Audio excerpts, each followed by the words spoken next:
a lot of people are interested about their education, and in a way, it's a good thing.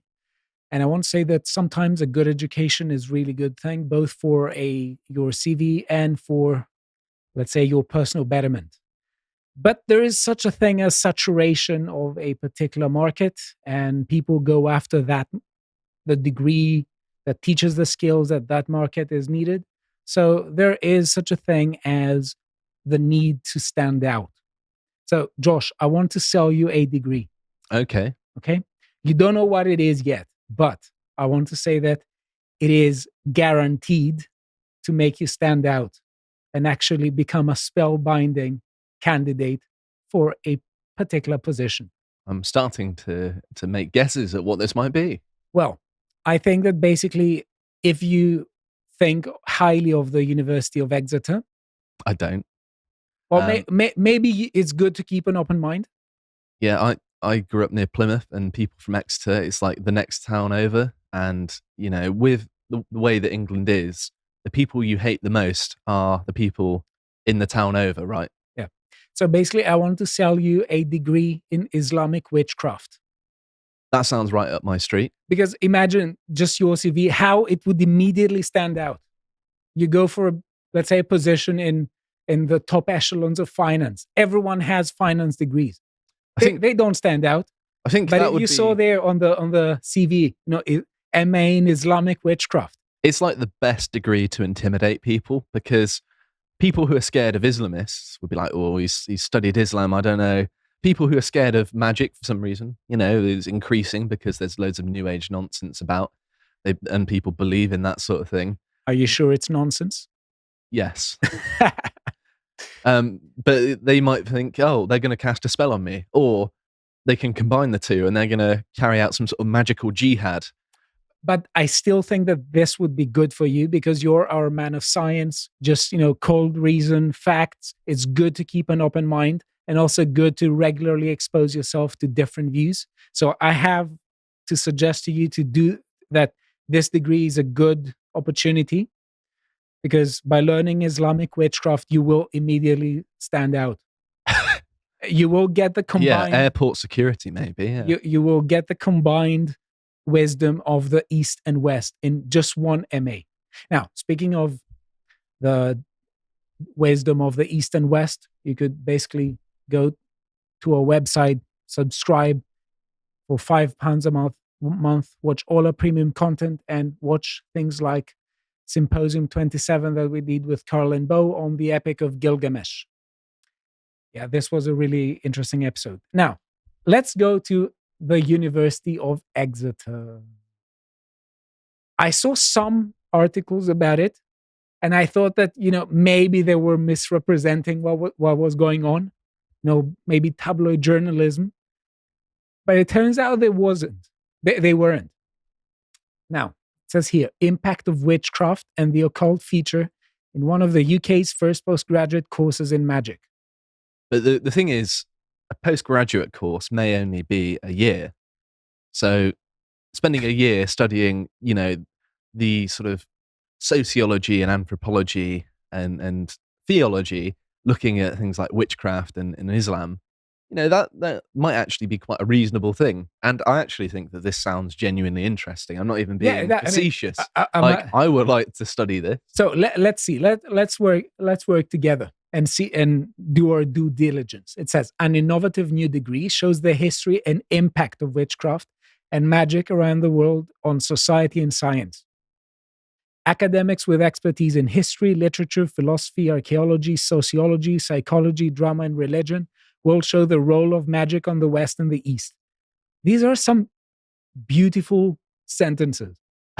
Because, it doesn't say, these people, they just keep it real. They don't say the impact of beliefs about witchcraft and beliefs about magic around the world. They say the impact that witchcraft and magic has had on the world. Well, the value of weird girls who spend too much time on Instagram and believe in magic, their money is still just as valuable as anyone else's. So I think selling it as, yes, you're going to learn magic, but not just any magic, Islamic magic, which is the most explosive of all. I don't know. It is not just Islamic magic, but I think it's done on the Institute of Arab and Islamic Studies. So I think that you should definitely go for the Islamic kind of witchcraft. Yeah. So here it's I'm going to turn my wife into a goat. They love that. It starts next September. So you have about a year to apply. And I'm sure there will be a part-time option. I think that for people in the UK, it's around £12,500 per year. If you break it in 2 years, most probably you'll have time to do this and also pursue your other interests here. And I'd be able to go to my home county of Devon. The only problem is I'd have to go to Exeter of all places. Ugh. Well, let me just also say this. Professor Emily Salove, who leads the course, said, this MA will allow people to re-examine the assumption that the West is the place of rationalism and science, while the rest of the world is a place of magic and superstition. That's a proper straw man, isn't it? What? Yeah, but I'm in a trolling mode. I'm not going to take it seriously. So magic and the occult have been and remain an enormous part of Western culture, and it is foolish to deny this or to refuse to take it seriously. Rigorous study of these subjects allows us to re-examine the relationship of humans to the natural world and of different human cultures to one another. And it is staged here. It is housed in the Institute of Arab and Islamic Countries. We acknowledge the profound debt of Western culture and science to the Arabo-Islamic world, a history that has been erased in creating our false picture of the West as uniquely rational. This is the biggest straw man. But still, anyway. I find it interesting that it's housed in the Arab and Islamic studies, because most people who study that are Arab and Islamic, which is kind of strange. It's like people who are fluent in English studying English, and I take the Hank Hill position of, you speak English, you don't need to study it. I mean, you can probably learn, how to teach it to other people maybe a bit better, and learn details about the linguistics of it, but really spending 3 years of your life, maybe even 4, maybe even 5, studying something that you're familiar with. Well, you get also plenty of good skills. Let me just say, the course will allow students to enhance skills including creative thinking, analytical thinking, because, reading spells and stuff, it's difficult. It's not very easy. Of course. I've tried so myself. Curiosity and lifelong learning. You learn curiosity. Resilience. And also flexibility and agility. Well, to get into the Department of Islamic Studies, is there an obstacle course that you've got to get I don't know, but they're saying that you will learn to be flexible and agile. Is that when you're running away from all the jihadis that want to cut off your head for being a heathen? Reason is an order. It has to do with order and structure. Magic is a bit more dynamic. So maybe at some point they won't be very adhering to the program, to the schedule, because all that is just reason and order. Just F that. Is this like African American time? Is that a similar sort of concept? I don't know, but you will also learn to be agile by pursuing this degree. Because maybe, casting spells. You've got to dodge them, right? You've got to dodge some spells, but also you need to do some weird stuff. More of that in a bit. Now, you will also work on your motivation and self-awareness. You definitely need to work on your self-awareness. Say no to naysayers. Okay? Anyway, so it seems to me that this is a good degree. And as the leader of the course said, a recent surge in interest in magic and the occult inside and outside of academia lies at the heart of the most urgent questions of our society. Really? Decolonization, the exploration of alternative epistemologies, feminism, and anti-racism are at the core of this program.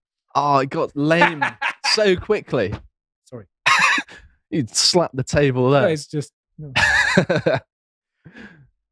Now, there are some naysayers like Catherine Burble-Singh. I hope I pronounced it correctly. Burble-Singh, I think. She says, we have moved beyond the realms of lunacy, but I like looking at opportunities. I don't like looking at negativity. I want positive stuff.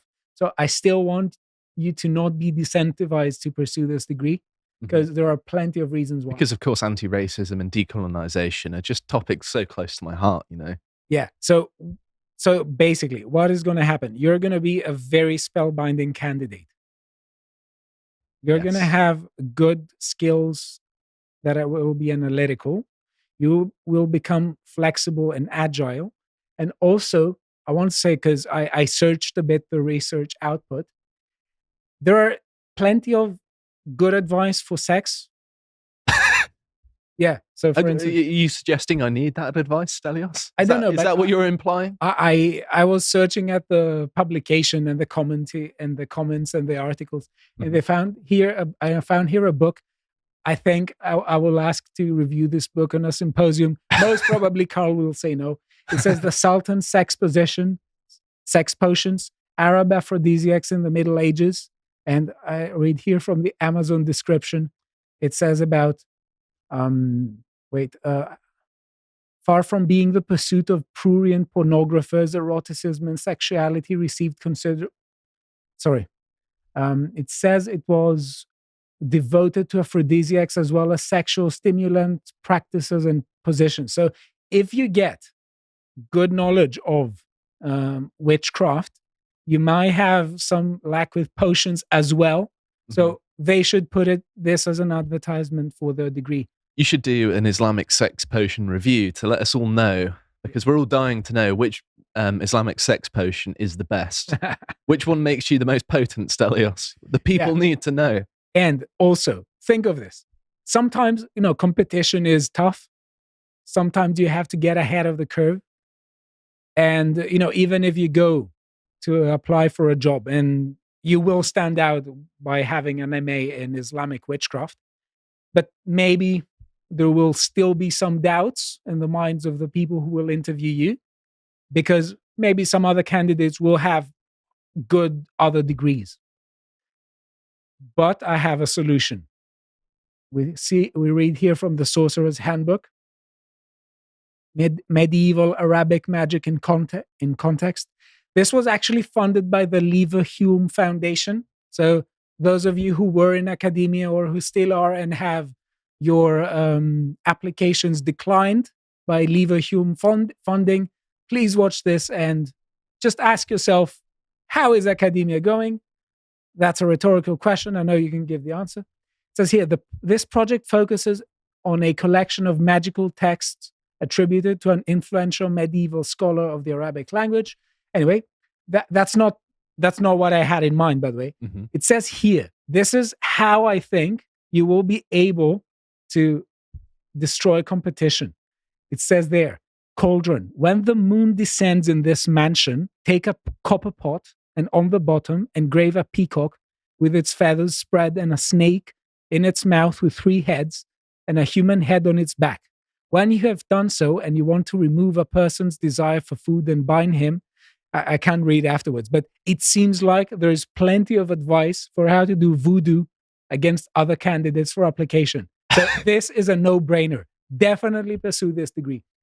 Yeah, you can make them lose their desire for food and slowly waste away. I think if you manage to meet them in the sort of interview hall before you go in, there should be enough time between the interview and when they make a final decision that starving them is going to make them weaker, and then they're going to slowly fail. Maybe even if they get the job, they'll slowly waste away, and then you can fly in on the coattails, just like that last person was rubbish. They just started, becoming more and more skeletal and withering away, and they got worse and worse in their job. And there is also an extra element of self-improvement in pursuing studies, because there are studies that give you skills for a particular job, but there's also the element of self-betterment. And I have a picture of the future Josh that you can aspire to. All right, let's see it. This one. Oh, my nose is going to grow quite a lot, and my teeth are going to get worse. This is Josh pursuing Islamic witchcraft. I become uglier, but more powerful. Yeah. So I feel like that's a trade I'm willing to make. Look at that cauldron. In the world we're living, beauty is overrated. Power is what makes the world. If I can shoot lightning out my fingers, I would do it without hesitation. Yeah. That would be a worthwhile trade. I'd take the Palpatine trade. I'll have the wrinkly face if I get to shoot lightning. And just out of curiosity, what would magic have to do with decolonization and anti-racism?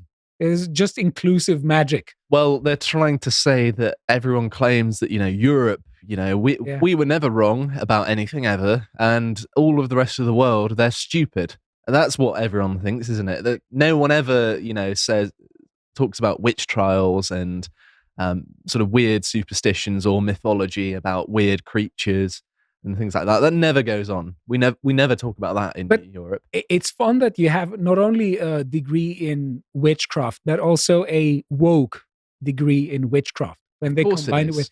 Because imagine how they would say, for instance, access to magic has been regularly denied to some people. Well, if that is the case, then it is Westerners who have been denied access to magic. Mm-hmm. Do you remember a bunch of American witches were casting hexes or curses on Donald Trump? Yes.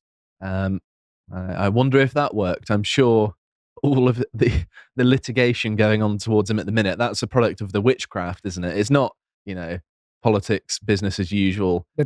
But don't you know politics is downstream from magic? Magic is controlling everything. Yeah, and imagine that they had to fill some statements that, like, you have when you throw curses, the people you target with your curses need to be a diverse group of people. Yeah, you've got to be in your maiming of humanity. You need to be diverse in your targets. You need to target everyone equally. Exactly. So that's the issue. And also, there's the anti-racism bit, that you need to use this magic in order to ensure equal representation for all groups in the list of people who will be targeted by. You've got to think of the suffering and pain of George Floyd, as he was rather Freudianly calling for Mama, his girlfriend, when he was dying, and you use that suffering to generate power. Yeah. So, I mean, let's just say this. I think that it's fine to study stuff when they're talking about beliefs about witchcraft and beliefs about magic. It's interesting, but it's really fun when they use factive language and they don't talk about the impact that beliefs about magic had and beliefs about witchcraft had on society, which they did, but they're talking about the actual impact, which implies that they actually believe in magic and witchcraft. You would be amazed at the resurgence of this. Like, it took me entirely by surprise that people genuinely believe in this stuff. I was just like, right, interest in it for a sort of academic sake of, if someone brought me a book of magical spells, I'd probably read it. Yeah. I wouldn't believe it actually worked, but just how people approached it would be interesting to me. Yeah. And, maybe there was some truth behind the myth, if you will, where they're combining certain ingredients and there is some sort of chemical reaction in a sort of alchemical chemistry sense. And just final point, I think that a lot of the time people are talking about a spiritual gap in the modern world. You can say that there is, but I hardly think that magic and witchcraft is going to give anything other than the illusion of that gap being filled. Well, I'm not one to appeal to the good sense of all the religions of the world often, but most religions view magic as bad, at least most popular ones in the Western world. Well, certainly the Islamic world, I think it's punishable by death, isn't it? I don't know. That's just me guessing, but it sounds about right. Therefore, it must be true. That's how it works, isn't it? Thank you. So, will you pursue this degree? Well, you had me with the magic part, the potential to shoot lightning, and all of that sounds great. Yeah. If I can, levitate, maybe control people's minds. I'm sure there will be something for that. I'm sure there will be, but you need to have some faith. That's the problem. But if it wasn't so woke, I would actually be genuinely in favor of this. Like, I think that if it's like a master's, you've already done a degree in something a bit more general and applicable, and then you choose a specialization. And these sorts of master's courses, may have an intake of like 20 people a year. So it's not going to be like massive. It's not like the market is being oversaturated. But just sorry, I was just going to say that there actually shouldn't be cultural blind spots in academia. I support everyone investigating everything, but it's just about how you allocate resources. I think the fact that they're one of the few universities to do it, and it's probably going to be a very small course. If you took all the woke stuff out, I would say, yeah, good. People still need to know about this stuff, right? People still need to take broomstick riding lessons. Exactly, yeah. I mean, have you not seen Harry Potter? That documentary was great. If you appreciated that segment from the podcast of the Lotus Eaters, you can go to lotuseaters.com to get access to all the premium content that's on the site, such as the Contemplation series, this episode on right-wing wokeism, part 1. If you'd like to find out what else is being put out, you can follow on Getter at lotuseaters_com on Getter. Thank you and goodbye.